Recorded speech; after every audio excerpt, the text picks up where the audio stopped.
আসসালামু আলাইকুম রহমতুল্লাহি ওয়া বারাকাতুহু।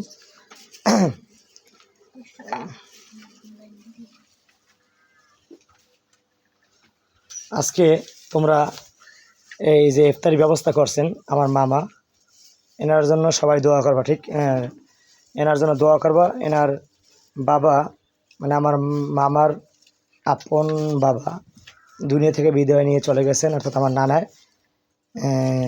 এনার জন্য দোয়ার আয়োজন করা হয়েছে। আমার মামার আব্বার জন্য অর্থাৎ আমার নানার জন্য সকল দোয়া করবেন। আজকে উনি ইফতারি ব্যবস্থা করছেন, এনার জন্য দোয়া করবেন। আল্লাহ পাক রব্বুল আলামিন তাকে যেন জান্নাতুল ফেরদাউস নসিব করে এবং আমার মামার জন্য ব্যবসা বাণিজ্যের ভিতরে আল্লাহ পাক বরকত দান করে এবং যে উদ্দেশ্যে তোমাদের জন্য ইফতারি ব্যবস্থা করেছেন সে উদ্দেশ্যের জন্য আল্লাহ পাক রব্বুল আলামিন হাসিল করে। সকলে আমিন। আমার মামার জন্য সকলে দোয়া করবা। আমার মামার নাম হয়েছে মোস্তফা। সবাই বলো আমার মামার নাম কি?